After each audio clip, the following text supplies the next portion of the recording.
ये है पाकिस्तानी गुमनाम। वो लोग जिन्होंने सब कुछ देकर कुछ नहीं मांगा, सिर्फ एक खामोश विरसा छोड़ गए। आइए उनकी कहानी सुने, उनके नुकूश खामोशी को लफ्ज़ों में ढालें, ताकि कल का मुअर्रिख ये ना कहे कि हमने अपने गुमनाम हीरोज़ को भला दिया। पेश है गुमनाम की सनसनीखेज़ दास्तान।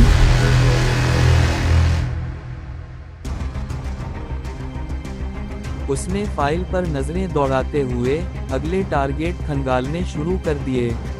वो जानता था कि पहला शिकार हासिल करने में इनकी कोशिश से ज्यादा किस्मत का हाथ था, लेकिन किस्मत बार बार साथ नहीं देती।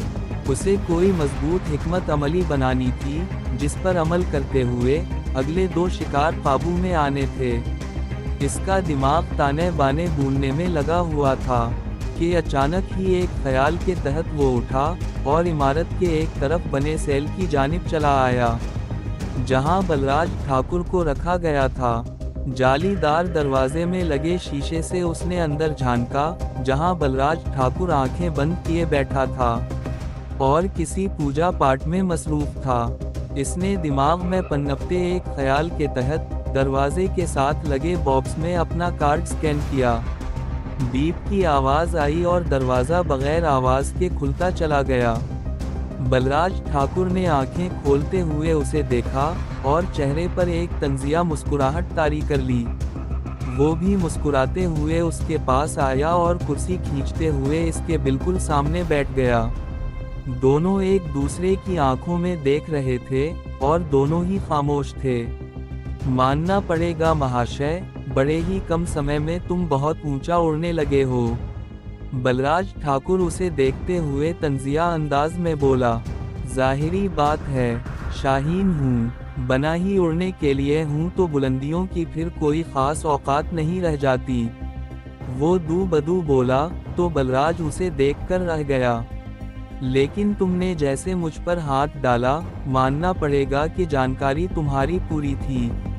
लेकिन चलो कुछ दिन और खुश हो लो अपनी इस नन्ही सी कामयाबी पर। बलराज जहरीले लहजे में बोला तो वो मुस्कुरा उठा। मैंने बोला ना कि मैं शाहीन हूँ। 10,000 फीट की दूरी से अपना शिकार तार लेता हूँ, और वाकई ये मेरे लिए एक बहुत आम सी कामयाबी है। तुम्हारी कोई औकात नहीं, क्योंकि तुम सिर्फ एक मोहरे हो। मैंने तुम्हारी पूरी एजेंसी को ख़त्म ना कर डाला तो मैं भी शाहीन नहीं। अपनी बात के इख्तिताम पर इसके लहजे में चट्टानों जैसी सख्ती छा गई थी, जबकि बलराज ठाकर लाजवाब सा होकर बगलें झांकने लगा। अब ये बताओ कि ताउन करोगे या फिर गुमनामी की मौत मारे जाओगे? वो बलराज को मजीद दबाव में लाते हुए बोला। बस कुछ दिनों की बात है। जैसे ही इस मामले को बैन अल-अक़वामी सतह पर उठाया गया तो तुम लोग खुद मुझे मेरे देश वापस भेजोगे।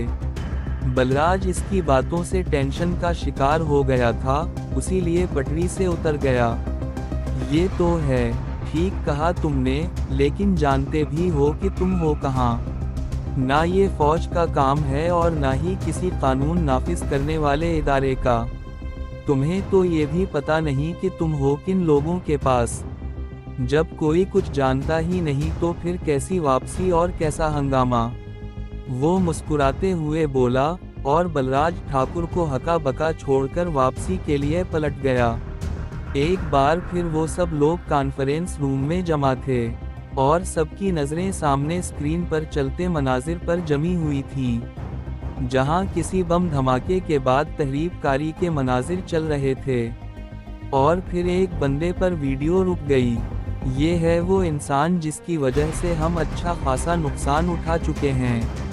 नाम है इसका रवि प्रसाद, पर काम इसके बिल्कुल भी इंसानों वाले नहीं। बम धमाकों से लेकर छोटी से छोटी शरपसंदी के पीछे इसका हाथ होता है। लेकिन ये छलावा है, आखिरी बार इसको पाक अफगान सरहद के पास मौजूद गांव आरंदू में देखा गया था, जहां से अफगानिस्तान की सरहद मुश्किल से आधा किलोमीटर बनती है। ये अपना काम बखूबी अंजाम देकर फौरन अफगानिस्तान भाग जाता है। और हम देखते ही रह जाते हैं। आप लोगों ने इस पर ऐसे हाथ डालना है कि उसे पता भी ना चले। अगर इसे ज़रा भी शक हो गया तो फिर उसने एक लंबे अरसे के लिए रूपोश हो जाना है। याद रहे कि ये तरने वाला नहीं है और इसका केस बलराज ठाकर से अक्सर मुख्तलिफ है। इसके साथ 2-3 औरतें भी होती हैं जिन्हें उसने सिर्फ चारे के तौर पर इस्तेमाल करने के लिए रखा हुआ है, लेकिन वो भी किसी माहिर खिलाड़ी से कम नहीं। सेक्शन कमांडर ने स्क्रीन पर नजर आने वाले मासूम सूरत आदमी पर लेजर लाइट मारते हुए सारी तफसील उन सब के गोश गुजार कर डाली। आखिर में उनकी नजरें इस पर आकर ठहर गईं।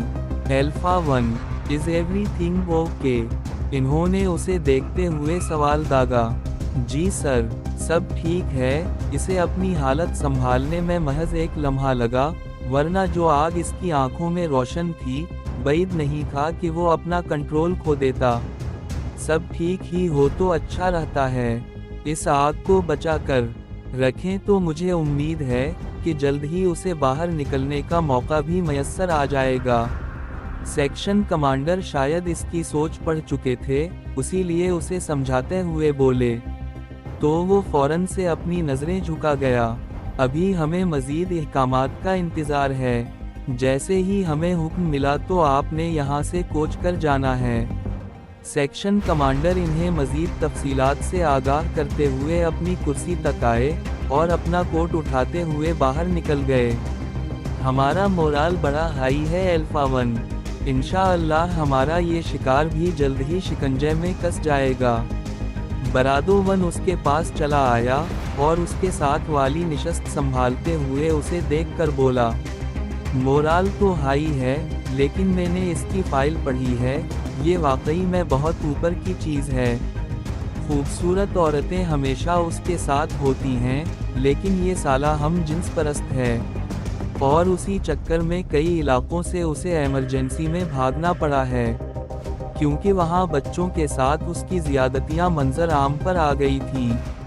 कमाल का बम एक्सपर्ट है, ऐसा बम जिसे हर हाल में फटना ही होता है, फिर चाहे वो किसी गाड़ी में लगा हुआ हो या फिर किसी चाय की प्याली में। जब उसे उम्मीद होती है कि इसके गर्द घेरा तंग किया जा रहा है, तो ये ऐसा खड़ाक फैलाता है कि 1 मिनट में सब तहस नहस हो जाता है। इतना कोई मास्टरमाइंड है कि जिस चीज़ के पीछे पड़ जाए तो फिर या तो ये कामयाब हो जाता है या फिर वो चीज़ ही सफ़ा हस्ती से मिट जाती है। वो बरादो 1 की इत्तिलात में इजाफा करते हुए बोला। तो वो मुंह खोले उसे सुनता गया। क्या बात कर रहे हो? यानी कि अब की बार दुश्मन हमारी सोच से ज़्यादा तगड़ा है। बरादो 1 बस इतना ही बोल पाया। तगड़ा भी है और शातिर भी, लेकिन कोई बात नहीं, हर सैर पर एक सिवा सैर होता है। और जहाँ तक मैं समझता हूँ, इन्हें अभी नहीं पता कि हम लोग कौन हैं, और हमने उसी का फ़ायदा उठाते हुए इस पर हाथ डालना है। वो हाथ में पकड़ी पिंसल घुमाते हुए बोला। तो बरादो 1 उसे तौसीफी नज़रों से देखने लगा। अगले दिन सारी टीम कॉन्फ्रेंस रूम में मौजूद थी और इन्हें फाइनल ब्रीफिंग दी जा रही थी। सेक्शन कमांडर बड़े पुरजोश नज़र आ रहे थे और इन सब का जोश भी इनकी बातें सुनकर बढ़ता जा रहा था। फाइनल कोऑर्डिनेट्स हमें मुहैया कर दिए गए हैं, ऊपर से हुक्म भी मिल चुका है और कल सुबह आप लोगों की रवानगी है। आप सब लोगों को तमाम इंफॉर्मेशन दे दी गई है, लेकिन याद रहे, इस मर्तबा दुश्मन शातिर होने के साथ साथ बहरूपिया भी है। आपके सामने से गुजर जाएगा लेकिन किसी को एहसास तक नहीं होगा। हमारी इंफॉर्मेशन के मुताबिक वो अफ़गानिस्तान से यहाँ आ चुका है, जिसका मतलब है कि वो फिर किसी नए चक्कर में है। सेक्शन कमांडर इन्हें देखते हुए बोले। तो उसके चेहरे पर बेचैनी फैल गई। रवि प्रसाद एक बेरहम और सफ़ाक इंसान है, जिसकी नज़र में रहम और ज़ियादती की कोई वक़्त नहीं। इसलिए इस चांस को आप सब ने अपना फाइनल चांस ही समझकर डील करना है। सेक्शन कमांडर ने आखिरी अल्फाज सीधा इसकी आंखों में देखकर कहे थे, जो इस बात का मज़हर थे कि वो उसे ही जताना चाह रहे थे। बेफिक्र रहें सर, हम भी इधर कोई छोले बेचने नहीं आए हुए। इंशाअल्लाह उसे वहां से पकड़ेंगे जहां उसके गुमान में भी नहीं होगा। ये पहली बार था जब वो किसी मीटिंग के दौरान बोला था, वरना वो हमेशा एक खामोश समंदर की मानिंद ही नजर आता था। उसके यूं बोलने पर जहां बरादोवन ने चौंकते हुए उसे देखा, वहीं बाकी टीम मेंबर भी हैरत से उसे देखने लगे। इसीलिए ये बात मैंने खास तुमसे ही कही है, ताकि गलती का अगर थोड़ा बहुत भी चांस है तो वो भी खत्म हो जाए। सेक्शन कमांडर मुस्कुराते हुए बोले तो वो नजरें झुका गया। आप सबको तमाम को ऑर्डिनेटर्स मिल जाएंगे, तैयारी पकड़ ले बस। सेक्शन कमांडर अपनी बात मुकम्मल करते हुए अपना कोट उठाकर बाहर निकल गए, तो बरादोवन सीधा उसके पास चला आया। क्या चल रहा है दिमाग में? बरादोवन की बेचैनी भी खासी बढ़ी हुई थी। देखो बरादोवन, लोहे को लोहा ही काटता है, इसलिए हमें इस तक पहुंचने के लिए बहरूपिया ही बनना पड़ेगा। अब ये कैसे होगा, ये हम अभी बैठकर डिस्कस कर लेंगे, क्योंकि एक मर्तबा अगर हम लोग यहाँ से कोच कर गए तो फिर ना ही इतना वक्त मयस्सर आना है और ना ही सही तरीके से बात हो पाएगी। वो मुतशक्कुर लहजे में बोला तो बरादोवन उसे उलझन से देखने लगा। मेरे साथ आओ, मैं बताता हूँ कि हमने ये सब कैसे करना है। वो बरादोवन का हाथ पकड़ते हुए उठ खड़ा हुआ तो वो उसके साथ ही चल पड़ा। मैं चाहता हूँ कि एक बारी पूरी बिल्ली ही थैली से बाहर निकल आए, फिर देखना कैसा घमसान कारण पड़ता है। वो अपने प्राइवेट कमरे में बैठे थे जब वो बरादोवन की जानिब देखते हुए बोला, बात तो तुम्हारी ठीक है, लेकिन ये सब होगा कैसे? बरादोवन की बेचैनी कम नहीं हो पा रही थी। ये ऐसे होगा कि अगर कोई भी चीज़ तुम्हें आम हालात से हट कर लगे, समझ जाओ कि वहाँ कुछ ना कुछ गड़बड़ ज़रूर है। बस आंखें और कान खुले रखने होंगे, तो हमें ज़्यादा मेहनत करने की ज़रूरत नहीं पड़ेगी। सब कुछ अपने आप ही हमारे सामने आ जाएगा। वो मुस्कुराते हुए बोला तो बरादोवन भी इसकी मुस्कुराहट में शामिल हो गया। मैं तो पहले निकलने का कायल था, लेकिन हमें इजाज़त नहीं मिल पाई, वरना अभी तक हम दोनों हालात को काफ़ी हद तक समझ चुके होते। बरादोवन पुरजोश लहजे में बोला, बस भरोसा रखो, काम थोड़ा मुश्किल ज़रूर है लेकिन हो जाएगा। रवि पर शाद किया, इसकी जगह इनकी एजेंसी का चीफ भी आ जाए तो मैं उसे भी कहीं का ना छोड़ूंगा। लेकिन अभी मुझे इस बलराज ठाकुर से फाइनल मीटिंग करनी है। वो बरादोवन को देखते हुए पुरस्कार अंदाज में बोला, जो भी करना है जल्दी करो, हमें इस तरफ जाने की इजाज़त नहीं है। अगर बातों पर पहुंच गई तो बड़ी मुश्किल हो जाएगी। बरादोवन उसे समझाते हुए बोला तो वो इसका शाना थपथपाते हुए उठ खड़ा हुआ। उस दिन उनकी गाड़ियां तैयार खड़ी थीं और वो सब उसमें सवार हो रहे थे। ये 2 गाड़ियों का काफिला था जिसकी मंजिल आरंदू थी। सिर्फ वो और बरादोवन गाड़ियों से बाहर खड़े हुए थे। अल्लाह हमें इस मिशन में भी कामयाब करे। वैसे क्या बात हुई ठाकुर से? बरादोवन इसे गौर से देखते हुए बोला। ये कहानी आपको कैसे लगी? अच्छी लगी तो वीडियो को लाइक और चैनल को सब्सक्राइब करें और बेल आइकन भी दबा दें, ताकि नई वीडियोस आप तक फौरन पहुंचें। मिलते हैं अगली वीडियो में, तब तक के लिए हमें दें इजाज़त। अल्लाह हाफिज़।